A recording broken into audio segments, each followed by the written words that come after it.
Yo, yo, yo, what's going on, great people in all of the great land? Y'all already know who it is. Your favorite fantasy football homeboys in the building. Your man is Nicholas Wilcox. Your guy, Johnny May. You out here, the fantasy football show, baby. We got week 18 action. You know what I'm saying? We out here. Johnny, say what's up to the great people.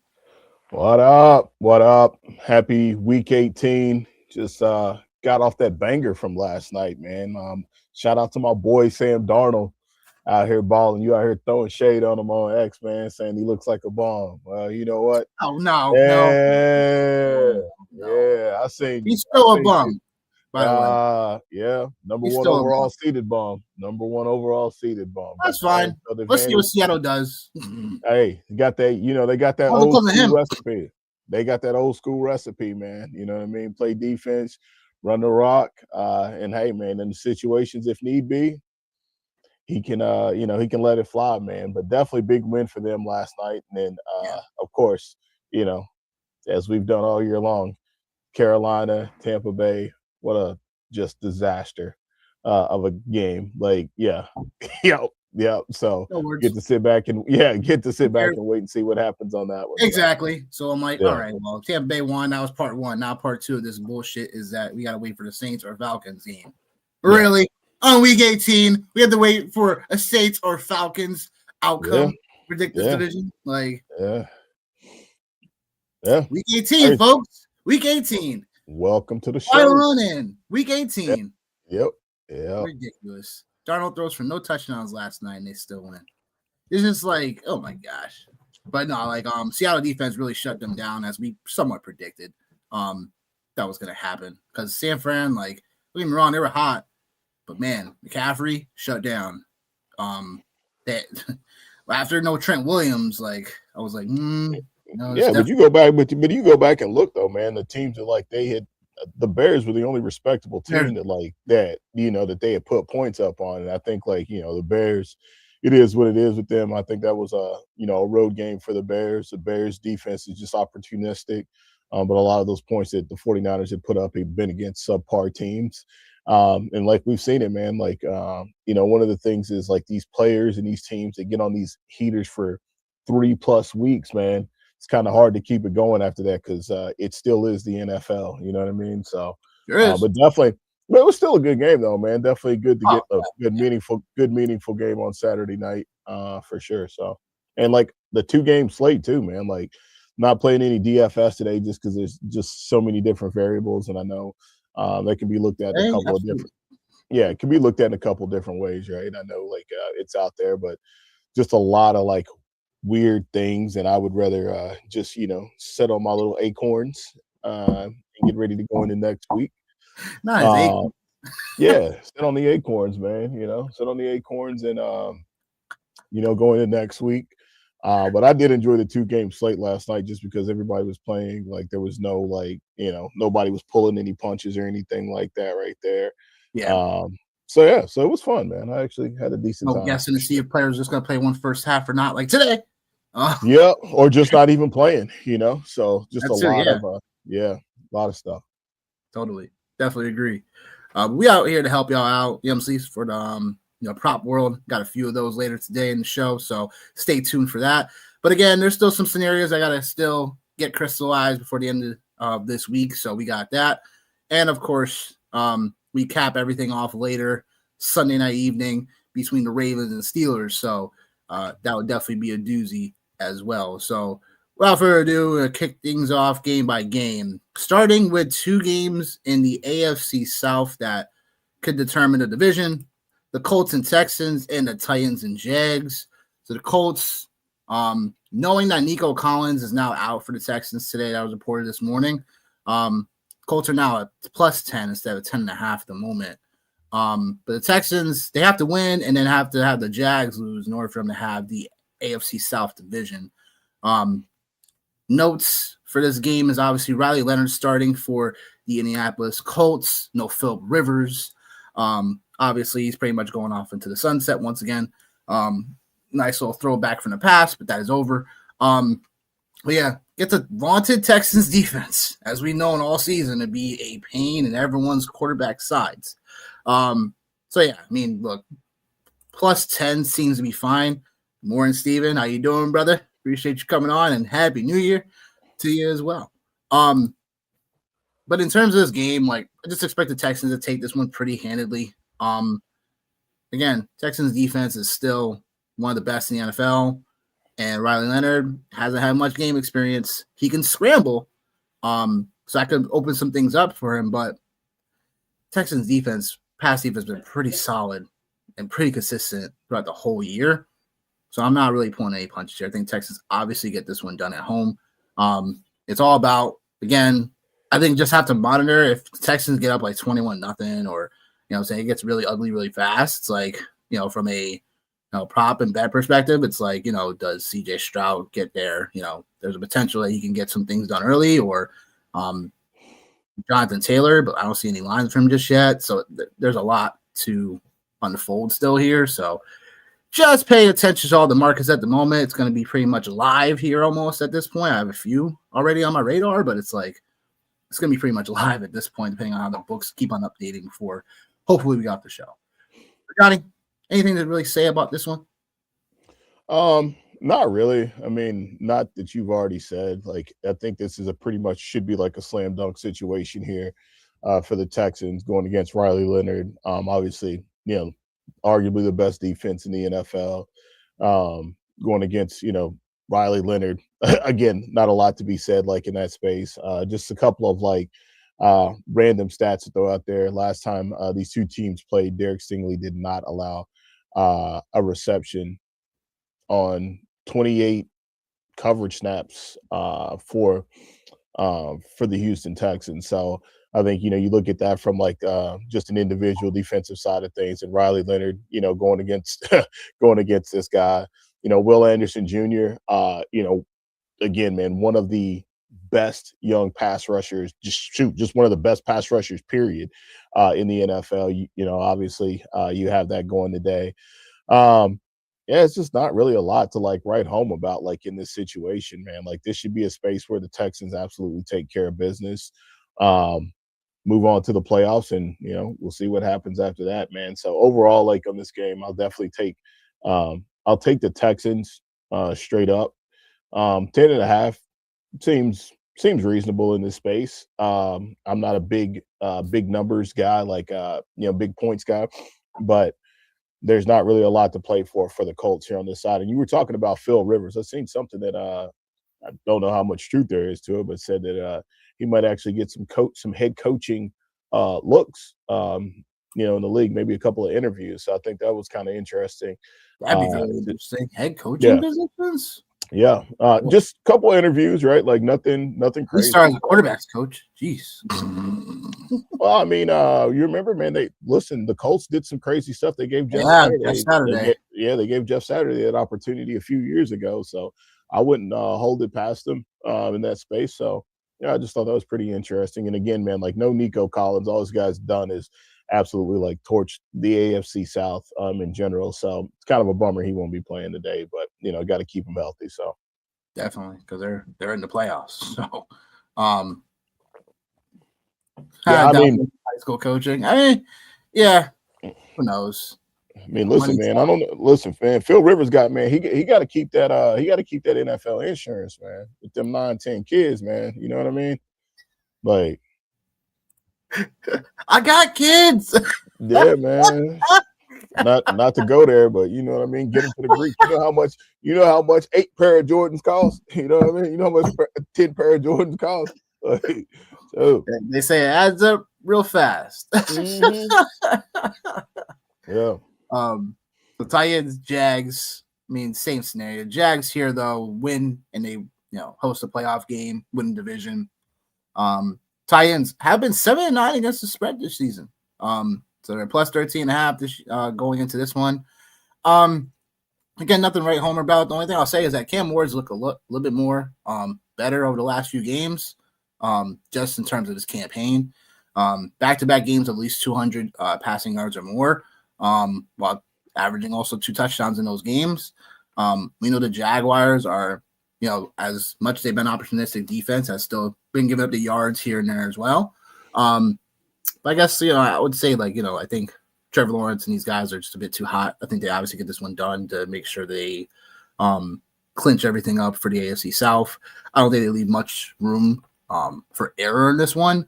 Again, same scenario. Just keep, it's one of those things where if you're going to bet this game, or if you're going to be on this game in general, Jaguars probably pull their guys. They can go up 28-0 in this one, and then again, pretty much coast the rest of the time. So just be wary of these spots, but I do think Trevor Lawrence is someone just to keep our eyes on.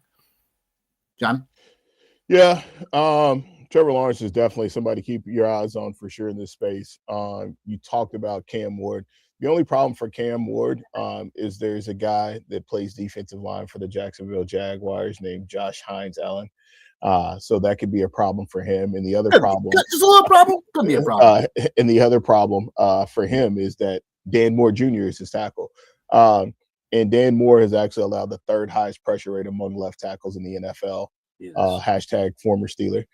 And Josh Allen has generated 76 pressures this season, which that's the fourth most in the NFL. So while Cam Ward has been playing a little bit better for sure, again, going up against this defense, having a situation like that definitely makes it tough. Although the other caveat as well is I always like to kind of throw this out there, Cam Ward on the road, for sure. That's the other thing. So yeah, man, there's that. And then just from a prop perspective, or even just talking about individual players, talk about your guy, Parker Washington, for a second. Over the last 2 weeks, there's only been 2 players that have had more yards. It's not because I like them. It's just because it's a stat. Don't get it twisted. Don't get it twisted. It's not because I like him. It's just because it's not. Good way to cover that one up, Johnny. No, it's not. Listen, you like Parker Washington. No, I really don't. But over the last 2 weeks, only Puka Nacua and Bijan Robinson have averaged more yards after the catch. So I thought that was just a pretty interesting stat. And what can that mean? That could mean that he catches the ball and breaks off a 70-yard run, and that's the end of it. But I just thought it was a good, just an interesting stat. If you're interested, in any type of prop with him or anything like that from the yardage side. Jags, yeah. It feels weird to jump on all of these big spreads. This one's 13.5. I don't feel overly great about it. But I did see another stat too that had something with Tony Pollard for an incentive. I think it was 2 touchdowns. Or something. I'll have to go back and look it back up here in a second. But there was an incentive stat for Tony Pollard, maybe to take a look at if you're betting with him on any type of individual prop. So I'll pull that prop back up and share it with everybody as we keep rolling through. Yep, I believe it was 60 rush yards, if I recall. Yeah.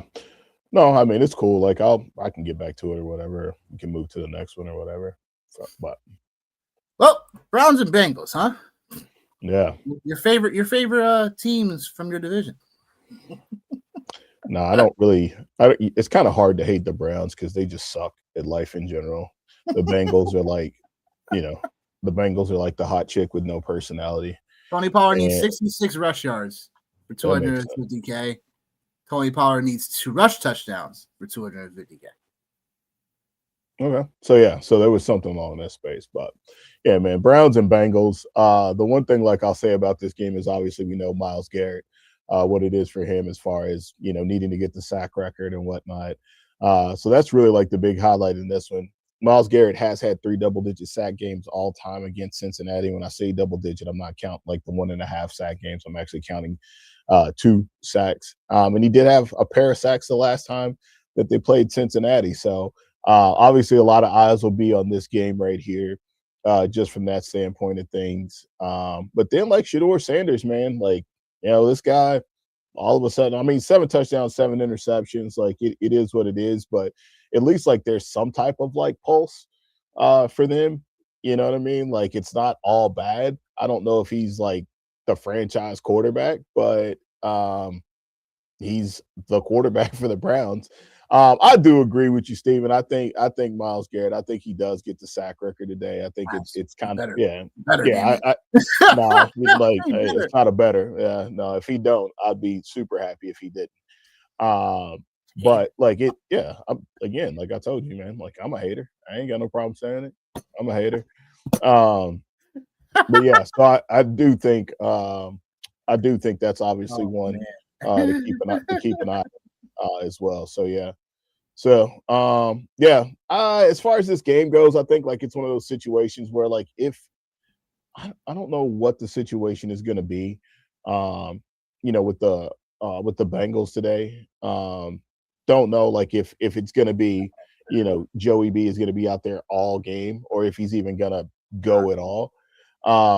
But yeah, like this just seems he's going. It's probably going to be one of the situations. It just seems like reckless. It just seems very reckless.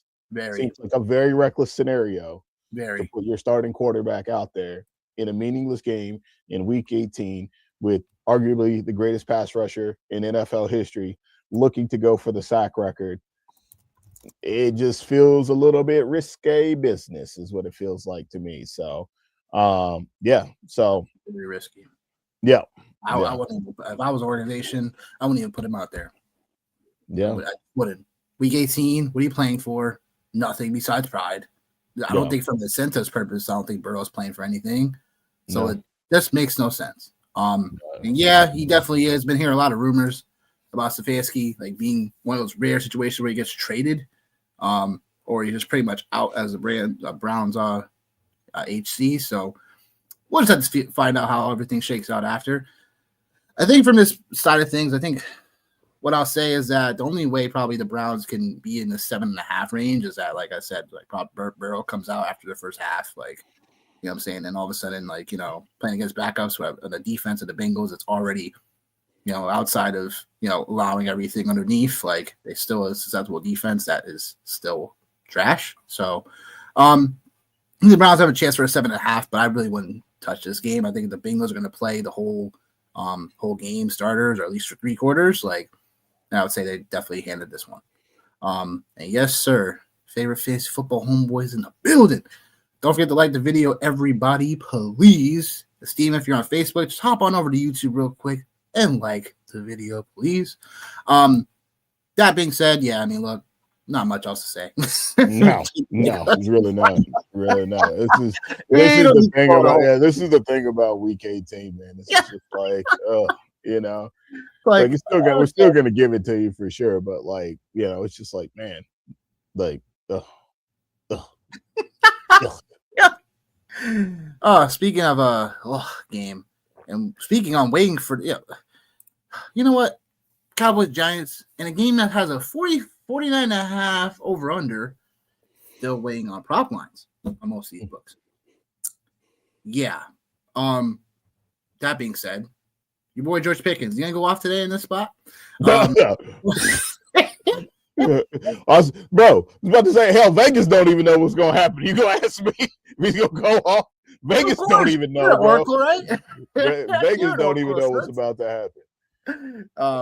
But yeah, Cowboys getting 3 going into New Jersey to take on the Giants. The only thing I'll have to keep watch out for if the Giants lose, because there's obviously still a scenario where, later in the day, the Raiders lose. If the Raiders win against the Chiefs later, the Giants could still have a chance for the number 1 overall pick, but it's only if the Giants lose and the Raiders win later on. So we got to keep watch out for the number 1 pick and top 5 picks as well, in terms for next year. But I'll say this, Cowboys should handle this pretty handily. Again, there's no real information on like books wise, like what's going to happen, like from a props perspective. So just keep my eye on that. But what I do like is Dak Prescott over passing yards. If we get that information before the show drops, I'll make sure to drop that at the end of the show. But just keeping our eyes peeled on all the other books. If someone else sees something, let your boy know. But I'll say this, like 2 bad defenses, and pretty much Dallas has shapen up their unit over the last several weeks. But you telling me that maybe the starters might play in another situation where starters, they have nothing to play for. first half. Maybe George Pickens. I think he has an incentive for a touchdown today, right? I'm not too sure. I'm not seeing it. I'm trying to find it, but like I don't see anything here, but that doesn't mean it doesn't exist. So that's fair. But I would say just keeping our eyes peeled and everything. No. So yeah, nope. As far as I know, I don't see anything. Yeah. I was about to say, like I've got most of them right here, and I didn't see that when I figured that one pop, but no.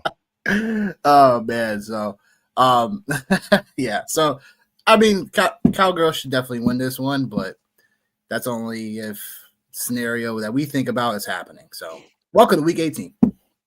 Yeah, no, I think the Cowboys win this game just surely from nothing else than the fact of, I don't want to call it tanking, but quiet tanking, if you will, with excuse me, with the Giants. Because really there's no incentive for them to win this game other than, you know, the players that are out there, which I think, like, obviously, like, those guys are going to play.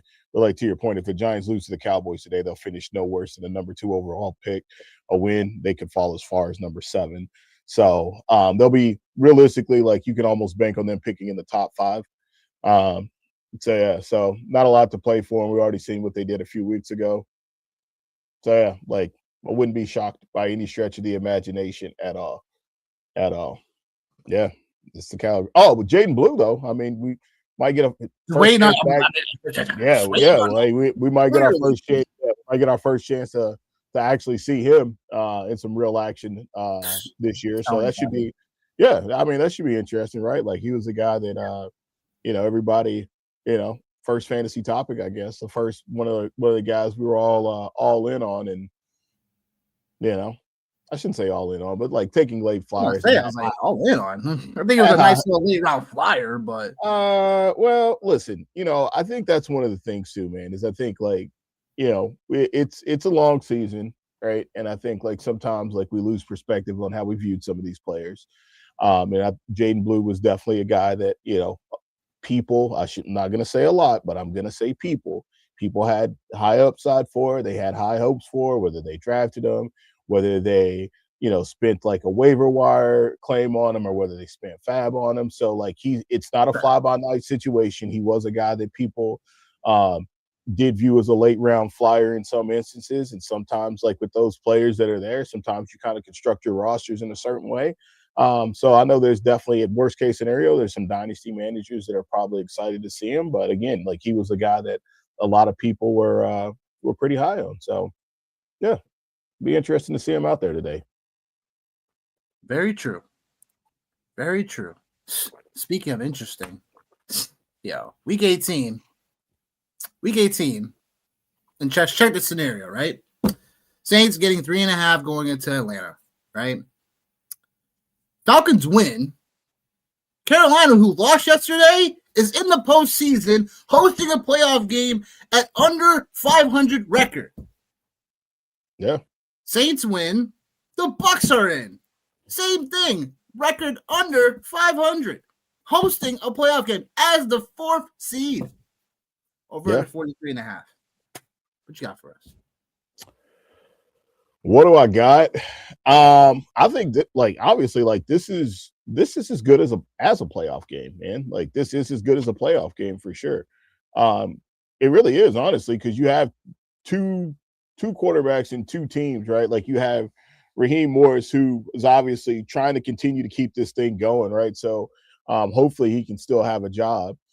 You have Kellen Moore, who looks like he's finally put, you know, something together. What was our homeboy's name that was on here for the draft process? George is the only person I know that actually said Tyler Shuck would actually be a thing. The only person I know. Like, yep. Only person we know, baby. Literally. The only person I know. And I'm, like, sitting here, like, the last couple of weeks, I've been thinking about George, obviously, because, you know, John Morant and the Grizzlies is another story for another time. But, like, sitting there thinking about, you know, George and him talking about Tyler Shuck. And I remember going, what? Tyler Shuck? What? And, like, so far, man, like, has not been bad. It hasn't. I don't know if he's the guy like long term, but like, wow, man, like who would have thought that would have been the call to make in that space? But shout out to him. And then, you talk about Kirk Cousins, man. Like Kirk Cousins, God, listen, man, he's kept them alive. Like they're alive. You know what I mean? In this weird space, like right now, this is crazy. So Kirk Cousins, right now, 9 touchdowns, 4 interceptions. Michael Penix, 9 touchdowns, 3 interceptions. Michael Penix QB rating, 88.5. Kirk Cousins QB rating, 86.8. Like Kirk Cousins completion percentage, 62. Michael Penix, 60. Like, who have they beat? They beat the Buccaneers, who very arguably could be a playoff team. The Cardinals is whatever. And then the upset on Monday Night Football against the Rams with Bijan Robinson going absolutely nuclear, winning people fantasy championships. Look at him. Like, yo, like, and look like, yeah, like, so I needed from Bijan Robinson. I needed like 30 something points from him. Got me 42 and a champion. Yo, like, yeah. I do think, right, like, gotta be, and then you got Kyle Pitts, man, right? Like this is probably his last game in Atlanta as he gets ready to hit the free agency market in the offseason, right?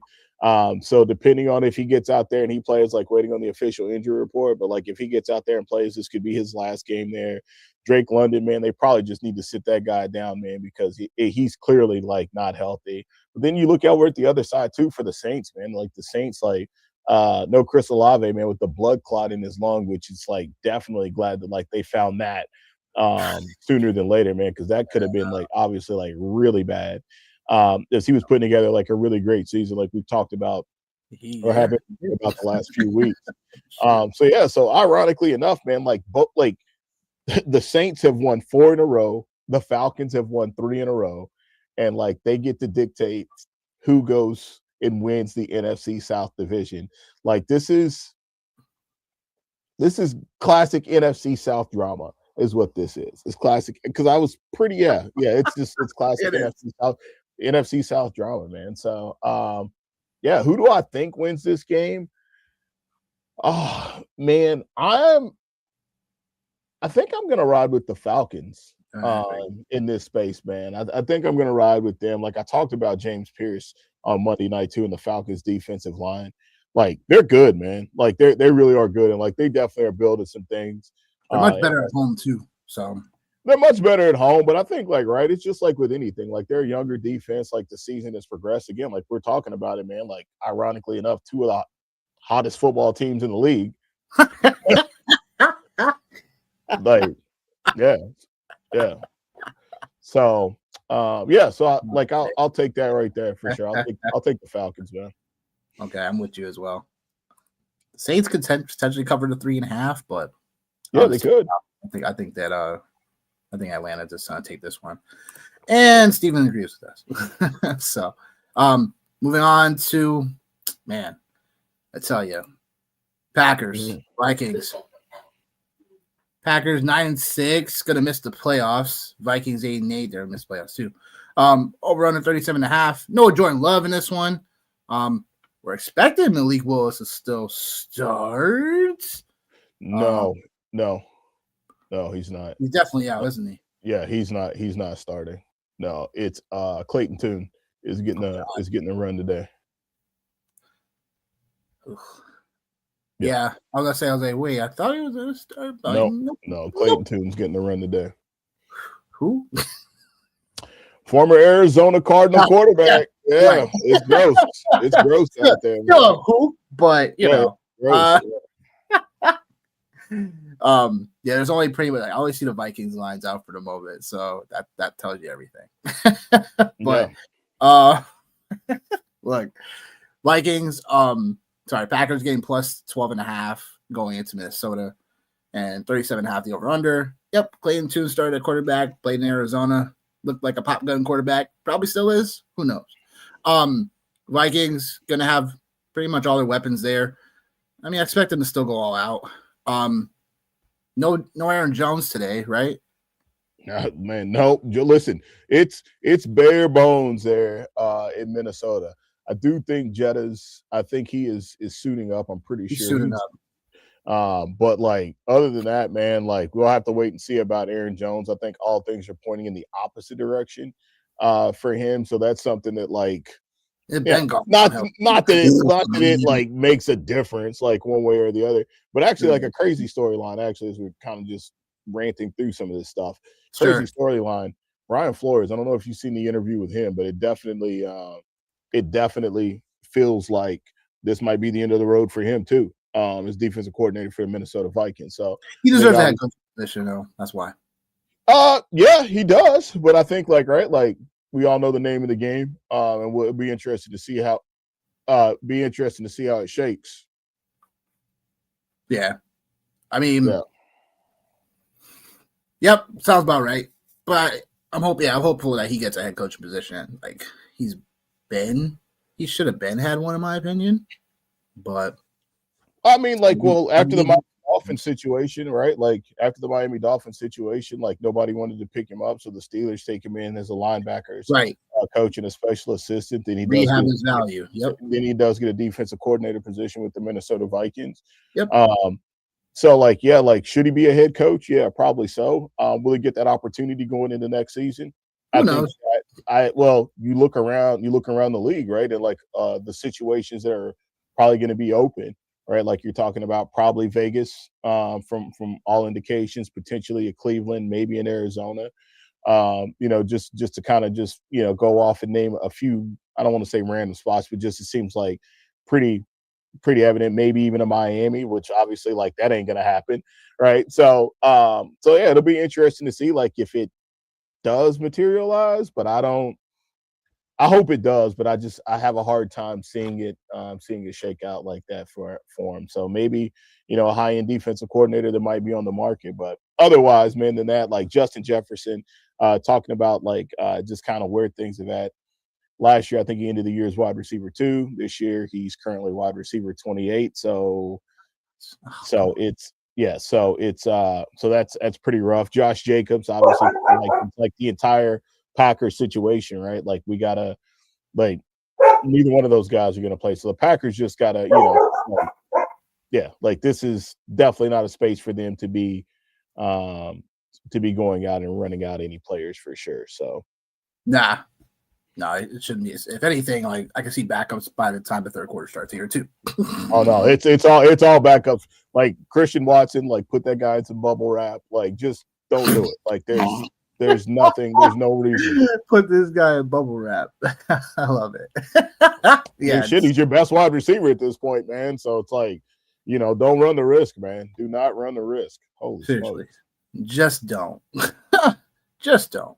I think, let's take the Vikings. I'll just take the Vikings. Sure. Right. Sure. Jets, Bills. Start of the 4:00 games. The only thing really to watch out for here is basically like a seeding perspective for Buffalo. So I do think that they are if they lose, they're definitely the 7 seed. So definitely keep our eyes peeled on that. Obviously there's no chance for them at the 1 seed today. But yeah, look, it's if they win, they need the Chargers to lose, and either the Texans or the Jags to lose, and they're the 5th seed. So not too much to really back and forth about, but it's either might have a rematch against New England. You might have to go against Denver. Good Lord, you have to go against New England at some point if they don't get the 1 seed, or maybe whoever doesn't get the 1 seed probably face off against potentially. So I don't know. We'll see how it all shakes out, but they got to win first. And against the lowly Jets, I think it's very possible that they do so.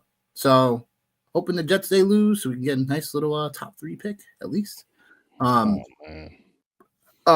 Allen, I know, is coming in hampered, so we'll just have to find out how that all shakes out. But he didn't look even that great last quarter and a half we saw him last against the Eagles. So they just got enough muster to get the game very close. And then Josh Allen just misses Khalil Shakir in the end zone, like literally. So I don't know if that was because of the injury or really just because they had a miscommunication, like whatever. I said it before. I'll say it again, and I'll probably say it one more time for the playoffs. All pressure's on Buffalo. I don't care if they're not a 1 seed or a 2 seed. I do not care. If they do not go out and handle business, I just don't want to hear any more about this Buffalo talk to the Super Bowl. Josh Allen, this miracle quarterback, I just don't want to hear any more of it. Let's just say that. We'll hear more of it, but I don't really want to hear it in any conversations for like 6 months. Well, I mean, like the thing with Josh Allen is like, and just the Bills in general, with Josh Allen, let's start there. The thing with Josh Allen is like Josh Allen's always going to be in the conversation just because he's Josh Allen and he's I know that. Probably the biggest freak in the NFL, like at a quarterback position. So like they're always going to be in a space where like, playoffs and, conversation of, Super Bowl, et cetera, et cetera. I think like, right, they tried a formula to see if it would work. And the formula they tried was, the sum being greater than the parts, like meaning just like, hey, like we're going to just get like a bunch of guys at receiver and we're going to see if this works. I don't feel like it's working. Don't feel like it's working. And I don't feel like it's really working for him. It's definitely not working, Doc. I mean, but right, like there's still time, right? Like, I mean, it's week 18. It's week 18. So we can't say it doesn't work until like, everything is over with and they lose. Like, that's really it. So I think like for Buffalo, like just a different perspective, like, right, like they tried like the Keon Coleman, project that looks like that's went up in smoke. Like, so it doesn't look like that's the move. Like they tried everything last year. They tried to bring in Amari Cooper, right? Like that didn't work. They brought in, Josh Palmer, like that didn't, like that's not working. Like Khalil Shakir, like it seems like he's, just a guy, like, a wide receiver. Like it is what it is. Dalton Kincaid has actually been really good for the 38% of the time he's been on the field, right? So I just think like that's what it is, and it's James Cook. It's James Cook. Like James Cook. It seems like James Cook, like when the man was holding out and said, "Pay me," I cannot imagine the Buffalo Bills right now without James Cook. Like it would be insane to think about this team without James Cook. And then like when you talk about like what's at stake today, from a prop perspective, Khalil Shakir, $150,000 if he gets to 5 touchdowns. He's currently at 4, $300,000 if he gets to 6. So a little touchdown incentive for him. Same thing with Dawson Knox. He should get to his 400 yards receiving. He's at 393, but he also gets an extra $100K. If he gets to 4 touchdowns and $150K if he gets to 6. So don't know if he's necessarily going to go and break the slate like in that space. A couple other defensive incentives as well. Really just Joey Bosa and Daquan Jones. Those are a couple other incentives as well regarding around sacks. So like just if you're looking at like some props and things like that right there and looking from the incentive side of things, those are some directions to go. I think this is a no-brainer. The Bills absolutely crushing this space. Looks like we've seen Breece Hall for the last time in a Jets uniform, more likely than not, unless they hit him with the vaunted franchise tag, which, man. So the Jets, it looks like, this is how it all ends here is, Josh Allen being the last face that you see for the 2025 season before you go into next year with your top 3 or top 5 pick. Yep.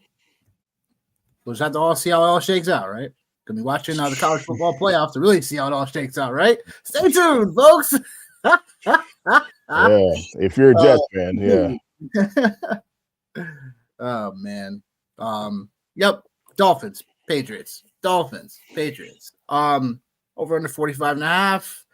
Patriots have to win in order to keep themselves current for the 1 seed. Scenario is this. The scenario just in general breaks down to this. Broncos win, or the Patriots or the Jaguars lose. The Broncos are officially the 1 seed. The Patriots, if both the Patriots and Broncos both win, the Patriots are the 2 seed. If the Patriots and the Jags both lose, like I was saying, the Patriots are the 2 seed. And then the Broncos, if they win, the Jags lost, the Patriots are a 2 seed. So Yeah, there's still plenty of scenarios to keep watch out for. As well, obviously, and obviously it has to come with Denver, as well, playing against the Chargers. So still a lot to watch for in this late window. So keep your eyes peeled, people, because this should be fun. But as far as the Dolphins Patriots, you got Ewers starting still for Miami, and he hasn't looked so bad, honestly. Do you think they should have started him all season? Man, look. Is there a debate with that one? Man, I don't even like Tua, but I don't even like. That's why I asked you. No way, man. They just had a chance until 2 weeks ago. They just had a chance until they played the Steelers, right? And there was definitely a couple of games where I can just go back to week 1, I'm pretty sure, where Daniel Jones just destroyed them defensively, right? So I mean, with those guys, man, it's they are just another version of the Cincinnati Bengals for me with a worse quarterback. Defense sucks.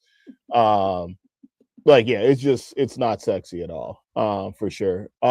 Offensively, actually, yeah, pretty sure no Jalen Waddle today. No Devon Achane today. So obviously shutting those guys down. So that's smart money. Bradley Chubb's got an incentive, some incentives as far as sacks. Yeah, definitely no Tua today. This is what it is, right? It's hey man, let's just pack it up. Let's go into next season. Let's get us a new head coach. Let's be smart. Yeah, let's be smart. Yeah, for sure. Because I think for them, if you look at it, it looks like, man, this AFC East is loading up to be one of the better divisions in football. And for as funny as I am, or as funny as we are about the Dolphins or whatever, doesn't look like they're too far off, man. They're a few players away, for sure. And I think quarterback is definitely the next position they have to address in some capacity or some respect, right? So yeah, we'll see how it goes, but it looks like Drake May looks like he's getting ready to lock up his MVP. And then you got I've been waiting for this one. Then you got the Boston Strangler, Stephon Diggs. Yeah, been waiting for that one. 8 catches gets him $500K. He's at 82. 100 receptions for the year, which again he's at 82, gets him another $500K. Which I think obviously both are in the realm of possibility for him. Yardage wise, he's at 970, and there's a couple of kickers for each 100 yards that he gets to for $500K. So there's definitely some money to be made for Steph Diggs today. Hunter Henry, he needs 5 catches for $250K and 10 catches for another $250K. So I think obviously there's definitely something to be said there in that space for both of those guys from an incentive standpoint. Drake May, probably gonna go out here and probably gonna win the MVP. So yeah, this is a slam dunk here. This is Patriots all day long and twice on Sunday today, for sure. Yeah, this could be a spot where could totally just see New England just, put it all on the gas first half, and then just, making sure they're up 28 something, whatever, 21 set, whatever, and then just coasting the rest of the way. This is totally a spot where I could see the Patriots just handling business early. I'm really just trying to find an angle if Miami can hang at all. I doubt it though. So yeah, but things have happened because football is going to football. But it's safe to say the Patriots should win this one. Absolutely. Chargers Broncos, which should be a bit more interesting. Plus 14 for the Chargers. Over 37.5. Oh, there it goes. What I'll say, I guess, in this one is it's not as there's still a lot to play for the Chargers. Like I said, from a seeding perspective earlier, and then this is a division game, so as well. Obviously, the other one is, but in terms of how both teams still have to have something to fight for, it's something where you still have to pay attention to. as to if everything is going to shake out correctly. So for the Chargers, same scenario. I don't think they want to be the 7th seed. So they overall just have to win in order to avoid that situation. They can finish as high. They can finish as high as the 5 seed, just like Buffalo. So it just remains to be seen, how everything else will shake out. But the Chargers aren't going to be a team that kind of just, shuts it down. I know there's no Herbert today, so we'll see how Trey Lance operates. But I don't think just because I do think the line should be a bit more to the 10 versus the 14. I know Denver's defense really on par, really been great all year, but it's something where I think there's something about also a team that, they're still fighting for seeding. It's not like if they didn't care about it, they would have probably just shut down everybody. So I'm just still watching for other lines to find out who's playing and whatnot, because it doesn't seem like it seems like lines are still fluctuating, at least for player props. But call me crazy, but take the Chargers plus 14. I still think that depending on if I get news that like obviously other players aren't playing, like Hampton I know is already out, but as far as the receivers go, if they start funneling in, like okay, like maybe Denver's kind of shellac them. But I think Denver, they know what's at stake. They win, number 1 seed. So Denver for the win. I think the Chargers for plus 14 is a bit sharp. So what you saying? Yeah. I don't know, man. Like I think I'm not gonna overcomplicate it. Like I'm just gonna play. I'm gonna play with. Gonna have Denver is what I'm gonna go with, man. Like I'm not gonna like overcomplicate it, right? I think this is just what it is. San Diego, the Los Angeles Chargers. Nice. Yeah, I know. First time all year that's happened. I love it, yo. I love when we do that because you already know that's like ingrained from childhood. Like I've been like in this like thing where like I've been like LaDainian Tomlinson, like I've been working on some stuff and I've been just like locked in on LaDainian Tomlinson. And anyway, the Broncos, I think like that's definitely the play. Trey Lance, and then you have the Keenan Allen like incentive. I think like this is a real good test for Trey Lance here, going against the Broncos at home, right? Like this is a really good test. Not a lot of players. Dre Greenlaw is actually out. He's the only player that like is definitively out. Like obviously the other part of this too, man, like we can't like undersell just the bloodbath that is and has been the Chargers offensive line. Like we can't and so like those 14, like that 14 might be it might make a lot of sense, but like I ain't a smart man, Smokey, but it feels like Trey Lance rushing prop, man. It feels like that would be like a nice prop to take. I don't know if that made your list or not, but I don't know. It just feels like he's probably going to be running for his life today. It just feels like it. So yeah, but Keenan Allen, yeah, he's got. The only reason why I didn't take it was because Denver has really shut down running quarterbacks this year. So that's where I think their defense is a bit too athletic. Like even going back to when they played Justin Fields and stuff like that, it's like they shut him down. So that's why they didn't make my list. That's why Trey Lance didn't make my list. But no, that's fair. It's totally possible to do it live if you want to do that. So yeah, I mean, like just kind of just a gut feeling, just because, right? Like, like they're crazy athletic, but I think too, like Harbaugh having the opportunity to kind of scheme up for some things, and that's one of his number one assets is his athleticism. So we'll see. But yeah, I'll take the Broncos straight up in this space. And I'm not gonna mess with the 14. Actually, you know what? Yeah, no, I'm not going to. I'm not gonna mess with it for sure. Because I do think the Chargers defense, like they'll still show up to play today for sure. So and I don't know if I got to the Keenan Allen incentives. I can't remember. It was 6 catches. I think he needs too. He's got an incentive for 2 touchdowns as well. He's got the 6 catches. Yeah. So like there's some money at stake for him for sure today. So he's definitely another player you want to look at, which I would imagine a lot of people are going to be playing a lot of his props today. So the books are probably already all over it.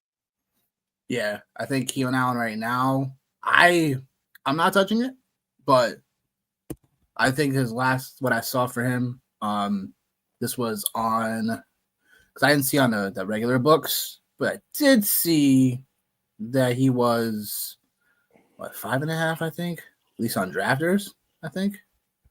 I gotta double check that. But either way, Commanders, Eagles.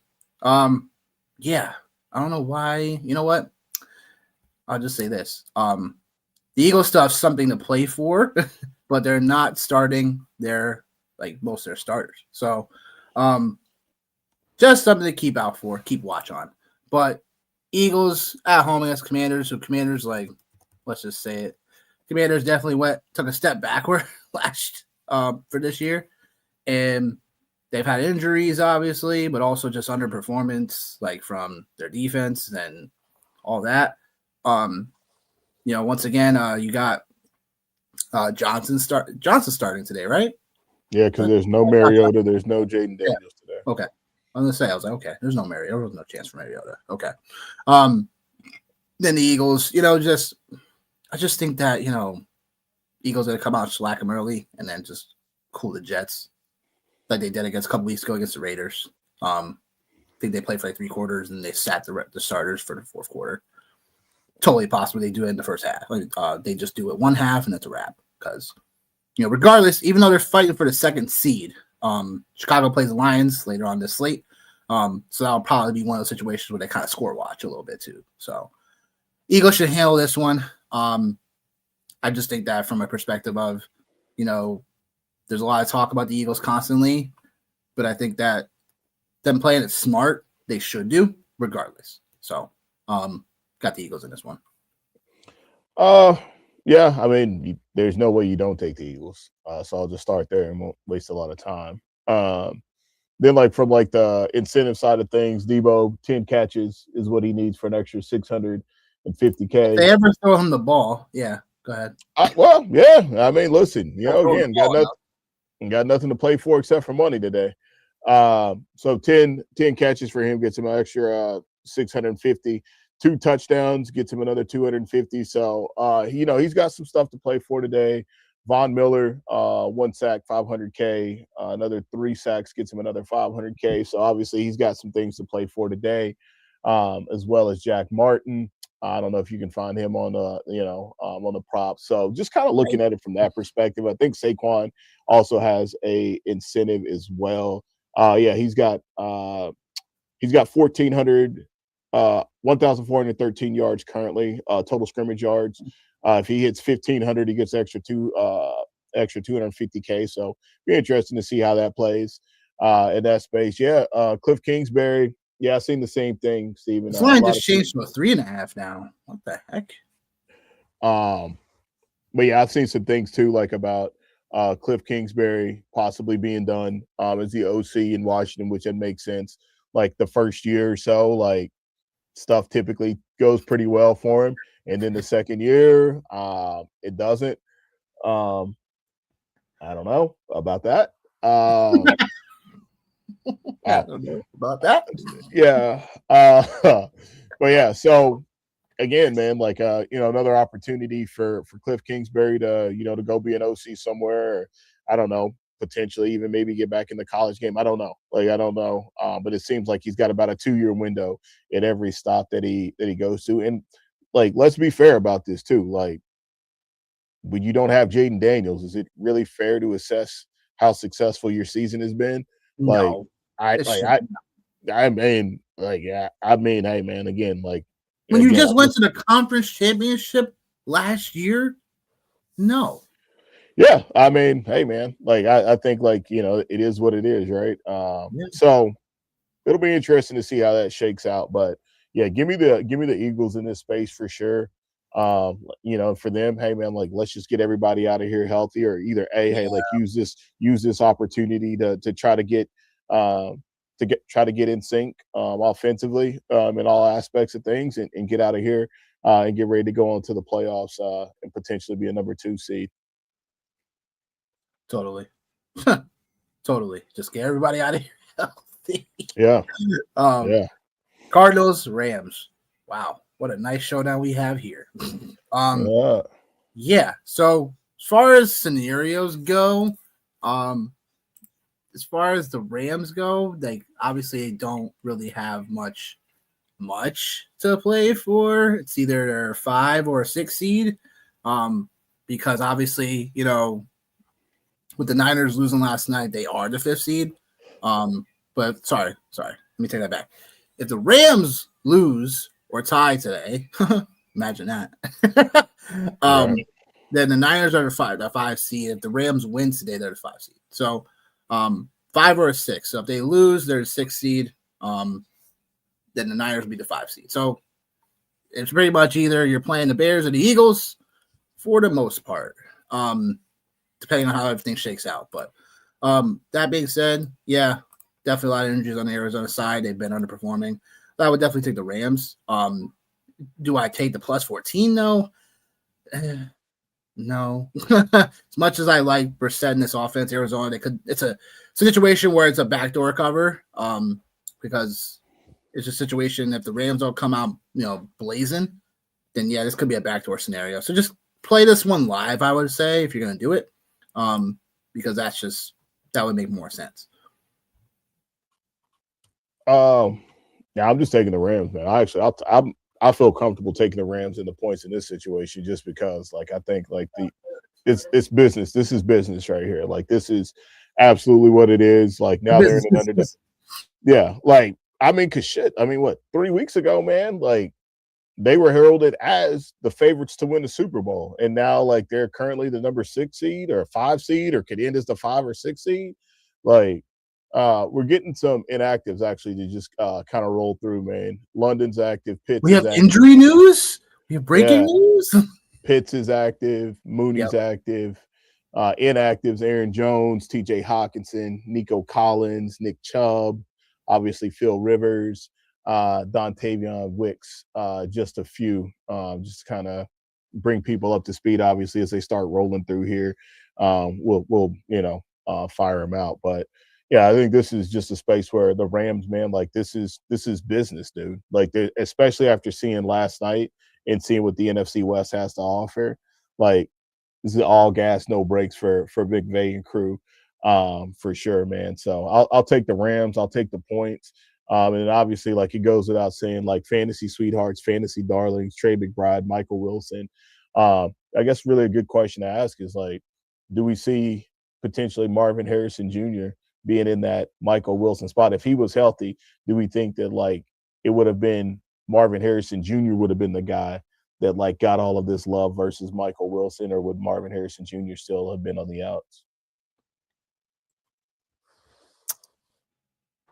It's an interesting question to ask. Yeah. I guess what I would say is, like, they would just eat into each other's workload based on what we saw several weeks ago with Marvin Harrison Jr. back in the fold. Michael Wilson still got his a little bit, but it wasn't as monstrous. It just kind of comes down to, like, does the current schematic of the Arizona Cardinals, can they support more than 2 pass catchers? Is also what you think about, like, right now, because like it was Michael Wilson, getting all these double-digit targets and stuff like that coming onto the scene when Marvin Harrison was gone, and then when he came back, like, he still got some a little bit, but then it was, like, again, not much to showcase for it after, because that last game he came, Marvin Harrison Jr. left the game early.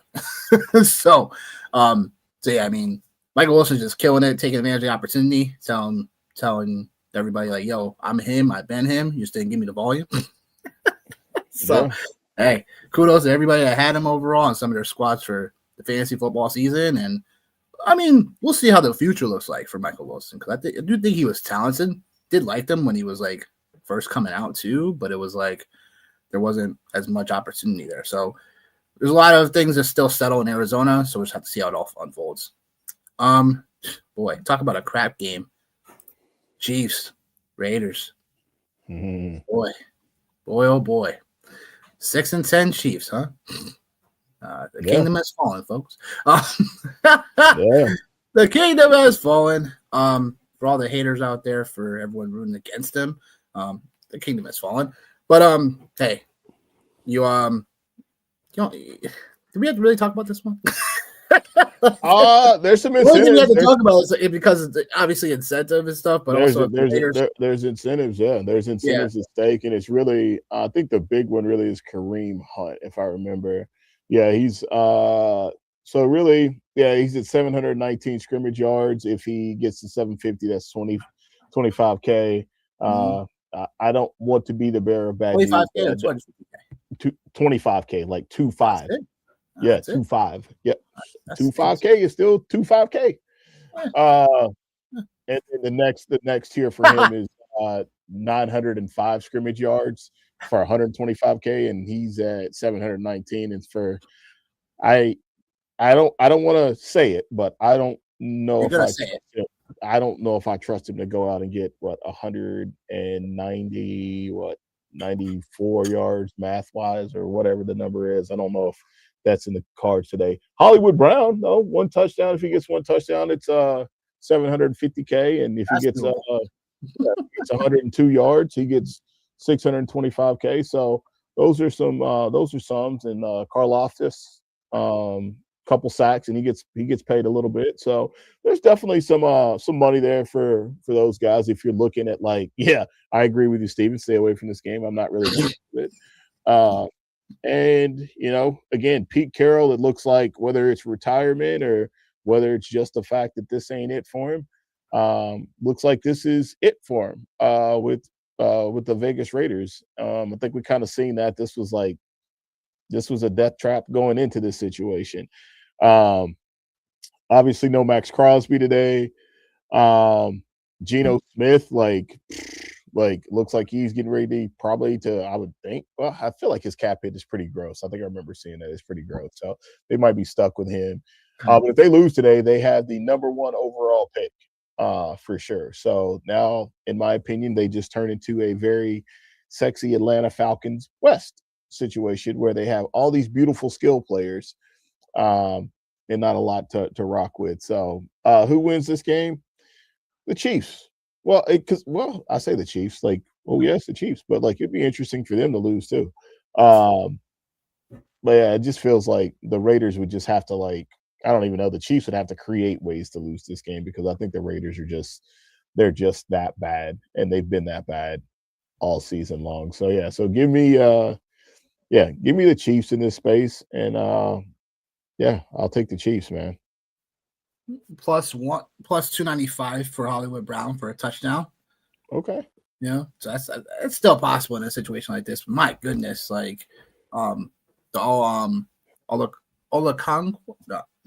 Nope. You mean Patrick Mahomes Jr.? Did you see that press conference? Oh God! Literally sounds just like him. I was like, at first I thought it was like an AI joint. I was like, this is pretty funny, man. And then I was like, no, that actually is how he. That's what he sounds like. I'm like, what? Oh my God, what's going on here? Oh my God! Did you tear his ACL today too? Gee Louise! Oh man, I ain't gonna put that out there on him. Man. I'm not gonna put it up. It's just I don't know. It's very strange. I mean, shit, the Chiefs did lose to the Titans, man. So, what did I say? They did. So, so yeah, yeah. Well, and it would be the most Raider-esque thing as well for them. How many? We've seen teams do this too. You're like, oh, well, if they lose, they're in a really good situation, and they go out and win, which that's the name of the game. I don't want my not to go into it, but I don't want my team to lose so people can have a reason to fire Mike Tomlin or draft pick. I just no. But anyways, Chiefs or Raiders. Oh, damn. Lions, Bears.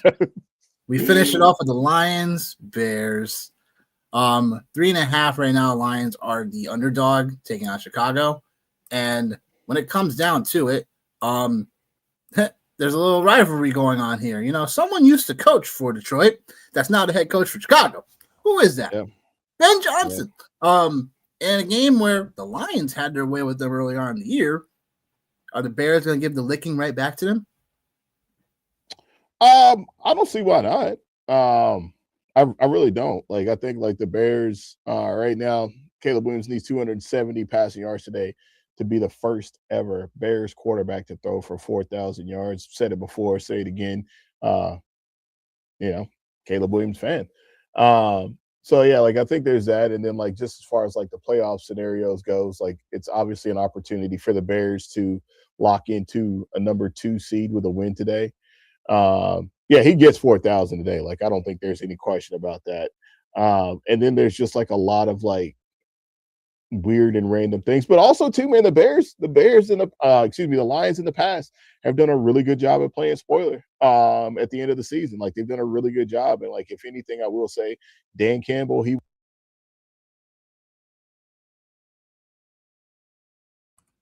all right. There you are.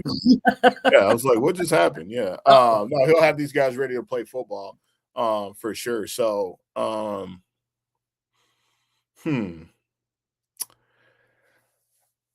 gonna roll with the Bears, man. I'm gonna stay with the Bears, for sure. Like I'm not gonna get off the bandwagon now as much as I want to, and then like this could be the end for Montgomery and Jahmyr Gibbs too together, like as a unit. Like there's a lot of like really weird things and like just that have like flown under the radar until like week 18, and it's like, oh yeah, well now the Lions aren't gonna make the playoffs. Like everybody's like preseason super sexy pick to get in. Offensive coordinators do matter. It does matter who's calling plays. Yeah, right. It does matter. Does that? And then Jared Goff, where do you go now with Jared Goff, man? Like, is this the move where it looks like this trade, like it looked like it was, and it's still, I'll say it's still early, but it's like, all right, well, the Rams have won a Super Bowl, have the potential to go back and win another one. Matt Stafford was in the MVP conversation.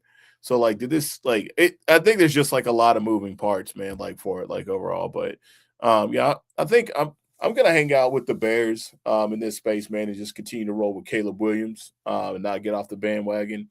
Because even no matter what, they're going to be the number 3 seed. But they definitely got to play better defensively than they did on Sunday night of last week, for sure. If they just did a little bit better defensively, like yeah. I mean, look, they had a pick 6 early in that game. So, yeah. Like first or second play of the game, like pick 6, first series anyway. Yeah, so yes, I don't know. That was definitely a good game between the Bears and the Niners because it really came down to the last minute of the game. So, yeah, but we move on.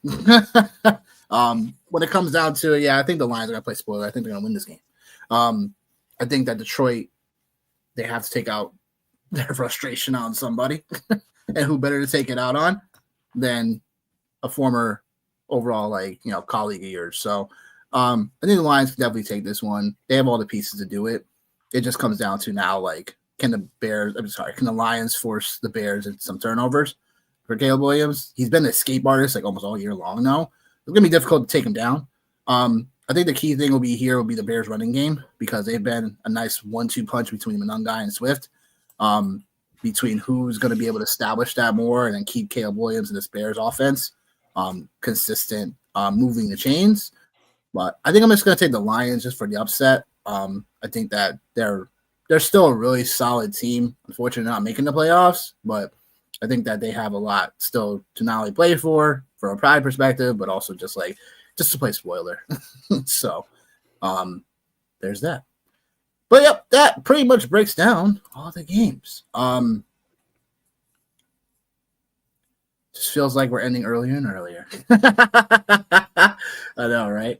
We're ending earlier and earlier. But I'll say this. We go to the next prop shop where we are 59% because of yesterday's 2-5 prop record. Not very fun.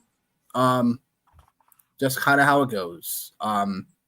Rico Dow doesn't get showcased at all via the pass. Godwin doesn't get anything till like the fourth quarter. I guess it had something to do with that late illness that we saw after air. So that was unfortunate. And then late cap game didn't go off as planned. Like I said, Darnold and his scrub ass doesn't throw for any passing touchdowns. Caffrey gets shut down, and but Charbonnet was, if you played him on DFS like I did last night, he won you some decent money. If you had a banger lineup. But we move on, right? We don't have a core four today just because of all the craziness happening. So I'm just gonna give you guys my straight up overall bets for today. First one I got Jared Goff over 256.5 passing yards. Jared Goff has just been a professional. I just expect everything to get. I expect for Jared Goff to rise to this occasion one more time against, again, a former division foe and a chance to play spoiler and a season where Detroit has been, up, but then also down. Jared Goff has been somewhat consistent. He has a chance to get to 4,500 passing yards in this one, especially this line. So I think that's definitely within the cards and a competitive, hopefully back and forth matchup. Same thing. I got David Montgomery over 30 rush yards. This line feels for Montgomery still a bit too low for how Detroit still deploys him. He still has opportunities to carry the rock. It's not like he has, dwindled down his workload per se. So it's just something to keep our eyes on. But I'd say, David Montgomery, this line is just a bit too low for him for 30-plus rush yards. Jamar Chase, 80-plus receiving yards. It's Jamar Chase. It's Burrow. You already know what it is. Burrow's going to get Chase the ball. And that's all I got to say about that one. Trevor Lawrence, 250 pass yards or more. He could hit this first half. So I do expect that to happen. The Titans still still a bottom 5 pass funnel defense that plays a lot of shell coverages. So it's something where Trevor Lawrence can easily hit this. He's been on a heater, obviously, both passing and rushing. So I think Trevor Lawrence in a spot where they have to win should keep throwing the football. Your boy BTJ, over 41.5 receiving yards. I think this line for BTJ is a little too low. I know Parker Washington is also in the cards because, everyone likes some a little Parker Washington, right? Right? Right, Johnny? No? What I'll say is that I think BTJ was definitely someone that was overdrafted. I was telling people that he was going to be overdrafted, and that's just kind of how it shook out. So, that being said, I think 41.5 in a spot where I think Brian Thomas Jr. or BTJ can hit this pretty easily in the first half. But I got my boy Parker Washington on this list too, over 3.5 catches. When Brian Thomas is not there or when Jacoby Myers isn't there, Parker Washington is. So I think 3.5 catches is more than doable for Parker Washington in the spot where he's been hot. And again, the Jaguars need to win, so they need to keep it up. 80-plus rushing yards for Bijan Robinson. Everyone's favorite son, Bijan Robinson. Got to get me a Bijan Robinson jersey now for sure, along with Devon Achane jersey. Got to add to this collection here. But what I'll say is that the Saints are still very susceptible to the run. Bijan Robinson was 10 yards short of this the last time they played. But I expect Bijan Robinson, because of Drake London still being somewhat hampered, and even though Kyle Pitts is playing, it's like, who else do they have outside of Bijan Robinson? And, oh, God, Tyler Algier, baby. But we're not going to curse that. Bijan Robinson going to hit this line pretty easily. Stephon Diggs, over 4.5 catches. Line's pretty juiced at the moment, so if you want to go over 5.5, I don't mind that at all. We talked about the incentive earlier with Stephon Diggs, and I think there's a spot where him and Hunter Henry could have it could be either one, it could be both of them. But I think, like we talked about earlier, I think the Patriots come out, and this is the first half team total. I do think that the Patriots come out and they overall shellac early. To the point where, like I said, I'm going to take the Patriots over their team total over 14.5. That's on DraftKings. I just think they come out and shellac. The Patriots have done that before. They just put their, pedals to the metal, and they just overall go out there and score. So Drake May, I mean, look, last time we saw Drake May, he absolutely looked phenomenal, and he pretty much did he score 35 in the first half? I think the Patriots scored 35 in the first half of last week, I think. Mike, can you correct me on that? I thought they definitely did. Oh, no. Yeah, they scored 35 in the first half last week against the lowly Jets. So yeah, like this is probably like the money play of the day. Patriots team first half total over 14.5. Just because they have stuff a lot to play for. They want the 1 seed. They want to buy. They want things to roll through Foxborough. So I think this is a smart play here for sure. I'm actually, if it was a core 4 bet, this would be a core 4 bet. So taking the Patriots team total first half over 14.5. Amon-Ra, 70 plus receiving yards. Who else? Like, going to the Detroit situation, like, it's Amon-Ra St. Brown. He wants to show off that he is still elite. Still questionable, so just keep our eyes on that. But I expect him to play, expect him to cover this line. And that will do it for the Prop Shop. Cool. Because I don't have anything for DFS. Like I've thrown out like all. I wouldn't play. I'm not. No. No. I'm just no. I mean, no, I'm not doing it. No. Yeah, and I think like that's part of bankroll management, right? Like that's part of being like a smart bettor or a smart DFS player is you don't have to play every single week. Like I know a lot of degenerates, like I'm one of them, but I'm very proud of myself for not putting myself out there and playing week 18. I would much rather play week 1 versus week 18 for sure. Totally. So yeah, so that's what it is, man. It's just that right there, and obviously, like I'll be back at it DFS wise next week when we have a much larger. No Sunday Night Showdown tonight, huh? Yeah, no, like Sunday Night Showdown. That's different. No, like when I say DFS, like I'm talking about like full slate. DFS. Yeah. Like I'll be but yeah, like I'll have a showdown slate tonight, which stay tuned, folks. Teaser. Today is Derrick Henry's birthday, so what could go wrong? What could go right? No, what could go wrong? What could go wrong? So so next week I'll be back. I'll be back with the DFS side of things, and we'll get it crackling. Sure will. Don't forget to join us 7:30 p.m. EST. Where we talk about the Ravens and Steelers AFC North Crown Showdown. That kicks off 8:20. We'll be breaking that down 7:30 p.m. EST along with the rest of the recap games. Who is officially seated where? And maybe talk about some early little matchup showdowns that are coming up for Super NFL Wildcard Weekend next weekend. So join us 7:30 p.m. EST. For Johnny, myself, we out. We'll see you at 7:30 p.m. EST. Peace.